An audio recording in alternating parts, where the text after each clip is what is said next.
కదా, నిక్కర్లు వేసుకున్న దగ్గర నుంచి రాజకీయాల్లో ఉన్నాం.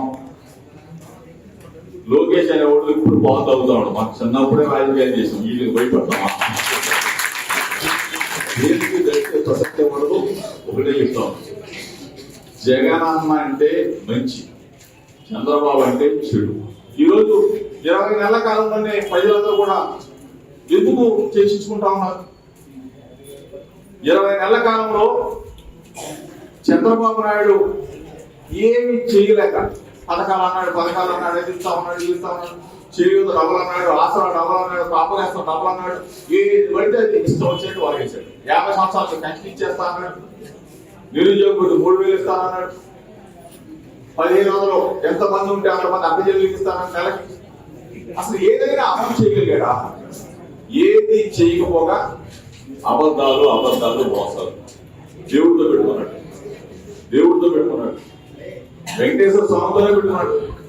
మన మీద బురదేసి హిందూయిజాన్ని రెచ్చగొట్టి హిందువులందరినీ కూడా దూరం చేయాలని చెప్పారు. ఈరోజు వెంకటేశ్వర స్వామి ఆశీస్సులు జగనానికే ఉన్నాయి, కనకదుర్గమ్మ ఆశీస్సులు జగనానికే ఉన్నాయి, అల్లా ఆశీస్సులు జగనానికే ఉన్నాయి.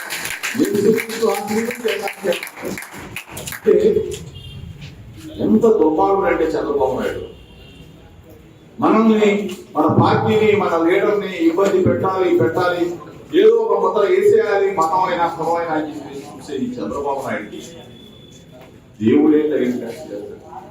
ఈరోజు నిజంగా చెప్తా ఉన్నా, ఈ రోజు ఎన్నికలు వస్తే చంద్రబాబు నాయుడు ఇంట్లోకి వెళ్ళిపోవడం, సాపాలు సర్దుకుని వెళ్ళిపోవడం. అంటే తెలుగుదేశం పార్టీ కానీ కూటమి ప్రభుత్వం కానీ మొత్తం కూడా ఎవరు కూడా గెలిచే ప్రసక్తి లేదు. ఎందుకంటే దోపిడీ ఎమ్మెల్యేలు అందరూ కూడా 1.8 దోచేద్దాం, వెళ్ళిపోతాం.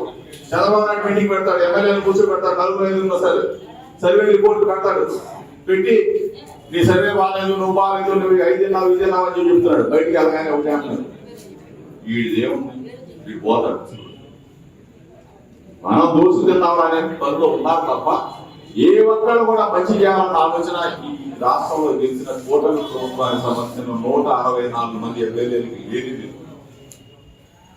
మనం టైం కోసం వెయిటింగ్ తప్ప 2 సంవత్సరాలు అయిపోతాం, ఇంకొక 2 సంవత్సరాలు ప్రభుత్వం ఉన్నా నాకు తెలిసిన లేదంటే ఏమి జరగట్లేదు కూడా.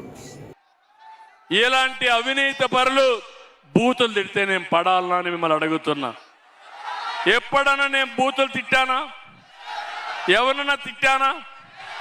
బూతులు తిట్టడం నాకు తెలుసా? నేను తిట్టించుకోవాలి నా బూతులు? ఇది అన్యాయం అవునా కాదా? మాట్లాడితే బూతులు. మా తల్లి ఎప్పుడో చనిపోయింది, ఆవిడ్ని తిడతారు, మా శ్రీమతిని తిడతారు, మా నాయకుల్ని తిడతారు, ఇష్టానుసారంగా మాట్లాడతారు, అసెంబ్లీకి రారు, బయట గోల చేస్తారు. మీరు ఎన్నుకునేది రాజకీయ పార్టీని, మీ సమస్యలు మాట్లాడమని అవునా కాదా అని అడుగుతున్నా. మొన్న మీరందరూ చూశారు, 5 సంవత్సరాల రాష్ట్రం అప్రతిష్ట పాలైంది, విధ్వంసం జరిగింది. ప్రతి ఒక్కరు ఇంట్లో ఉంటే కూడా భయపడి ఇంట్లో నుంచి బయట రాకుండా భయపడి బతికే పరిస్థితికి వచ్చారు. అవునా కాదా? భయపడ్డారా లేదా? మీరు తప్పు చేయలేదు, కానీ ఎవడొస్తాడో ఏం చేస్తాడో, ఒకడు గంజాయి తాగుతాడు, ఒకడు భూములు కబ్జా అంటాడు, పోలీసులు రారు. వచ్చేది కూడా ఏదైనా గట్టిగా అడగటానికి మేమొస్తే మా మీదకి పంపించే పరిస్థితికి వచ్చారు. ఇప్పుడు అంటారు మాకు అసెంబ్లీలో ప్రతిపక్ష హోదా ఇవ్వాలని. ప్రజాస్వామ్యం, మీరు ఓట్లేస్తే నేను ముఖ్యమంత్రి అయ్యాను, అవునా కాదా? మీరు ఓట్లేకపోతే నేను ముఖ్యమంత్రి అవుతానా అని మిమ్మల్ని అడుగుతున్నా. మీరు ఓట్లేస్తేనే అధికారం వచ్చింది, మీరు ఓట్లేస్తేనే మేము అసెంబ్లీకి వెళ్తాం, ఓటేయకపోతే ఊర్లో ఉంటాం. రాజకీయ పార్టీకి కానీ ఎవరికి కానీ ఇదే వర్తిస్తుంది.